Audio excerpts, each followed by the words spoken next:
আসসালামু আলাইকুম প্রিয় শিক্ষার্থী বন্ধুরা, তোমরা সবাই কেমন আছো? আশা করি সবাই ভালো আছো, সুস্থ আছো। আলহামদুলিল্লাহ, আমিও ভালো আছি।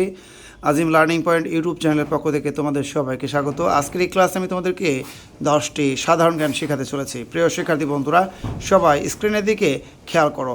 আর তোমরা প্রত্যেকেই কিন্তু আজিম লার্নিং পয়েন্ট ইউটিউব চ্যানেলটা সাবস্ক্রাইব করে রাখবে, কারণ তোমাদের জন্য কিন্তু আমি প্রতিদিন আমার চ্যানেলে ভিডিও আপলোড করি। এছাড়া আমাদের ইংলিশ শেখানোর জন্য রয়েছে আজিম ইজি ইংলিশ, এই চ্যানেলটা তোমরা চ্যানেলটাও সাবস্ক্রাইব করে রাখবে। যাই হোক, এখন আমি চলে আছি মূল পড়ায়। সবাই স্ক্রিন দিকে খেয়াল করো। আমাদের 1 নম্বর প্রশ্নটা দেখো। 1 নম্বর প্রশ্নটা কি? বাংলাদেশে জেলা রয়েছে কয়টি? উত্তর 64টি। 2 নম্বর প্রশ্ন দেখো, বাংলাদেশে উপজেলা রয়েছে কয়টি? 495টি। 3 নম্বর প্রশ্ন, বাংলাদেশে থানা রয়েছে কয়টি? 495টি। 4 নম্বর প্রশ্ন, বাংলাদেশে পৌরসভা রয়েছে কয়টি? 330টি। 4 নম্বর পরে 5 নম্বর, বাংলাদেশে ইউনিয়ন পরিষদ রয়েছে কয়টি?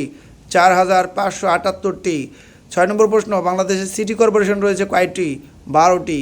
7 নম্বর প্রশ্ন, বাংলাদেশের সবচেয়ে শীতলতম মাস বা ঠান্ডা মাস কোনটি? জানুয়ারি। 8 নম্বর প্রশ্ন, বাংলাদেশের সবচেয়ে উষ্ণতম মাস কোনটি? এপ্রিল।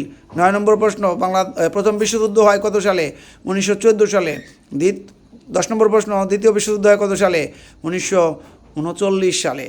তো প্রিয় শিক্ষার্থী বন্ধুরা, 10টা সাধারণ জ্ঞান প্রশ্নের উত্তর কিন্তু তোমাদেরকে শিখিয়ে দিলাম। ক্লাসটি আশা করি তোমাদের ভালো লেগেছে।